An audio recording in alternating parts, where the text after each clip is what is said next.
Hidup di dunia yang serba cepat sekarang terasa melelahkan. Kita terbiasa dengan segala hal yang praktis dan instan. Perjalanan terasa singkat dan komunikasi jarak jauh yang dulu begitu kita dambakan kini seolah kehilangan nilainya.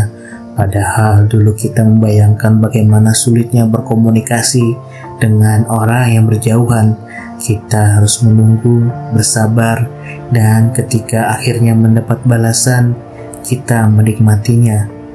Kini seni dalam menunggu itu telah hilang, terkubur derasnya arus percepatan zaman. Selamat datang di segmen renungan. Di antara riuhnya dunia, selalu ada ruang kecil untuk diam dan mendengar suara hati.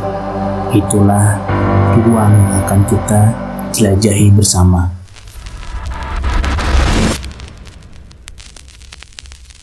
Segalanya bergerak terus melesat ke depan. Perkembangan teknologi membuka pintu kemudahan, memperpendek jarak, memangkas waktu, dan mengubah cara kita hidup.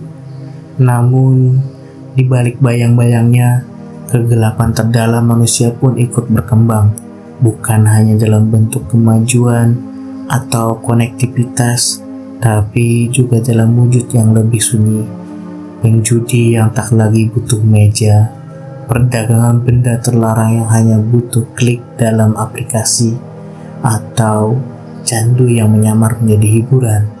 Kemajuan ini tidak memilih sisi, ia mengalir, membawa yang berguna sekaligus yang merusak. Friedrich Nietzsche pernah berkata, siapapun yang berperang dengan monster harus berhati-hati agar ia tidak menjadi monster itu sendiri. Teknologi dan kemajuan adalah pedang bermata dua, mengangkat kita lebih tinggi, tetapi juga bisa menjatuhkan kita lebih dalam. Ironisnya, kita perlahan terbiasa mencerna, bahkan menikmati penghancuran diri sendiri dalam kemasan yang singkat dan praktis. Inilah yang disebut seni dalam merusak diri sendiri. Perlahan seperti bom waktu, diam-diam seperti racun, dan tanpa kita sadari, kitalah yang menekan tombolnya, dan kitalah yang meneguk racunnya. Akan tetapi di tengah arus deras ini, kita kembali ke pertanyaan di mana jika kita mencoba memperlambat langkah, kita akan tertinggal. Tapi jika kita mengikuti arusnya, kita bisa terseret entah kemana. Berusaha melawan, tak ada gunanya. Berusaha berhenti, kita tetap hanyut. Albert Camus pernah menulis, di tengah musim dingin, aku akhirnya mengetahui bahwa di dalam diriku ada musim panas yang tak terkalahkan. Mungkin itulah yang kita cari, inti yang tetap utuh meski dunia di luar kita hancur. Dan hal tersebut mungkin hanya ada satu jalan, yaitu pembebasan.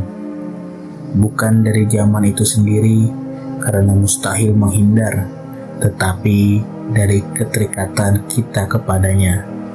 Kita mungkin akan melambat, mungkin akan ketinggalan informasi, namun kita tidak lagi menjadi milik zaman itu sendiri. Kita kembali menjadi milik diri sendiri.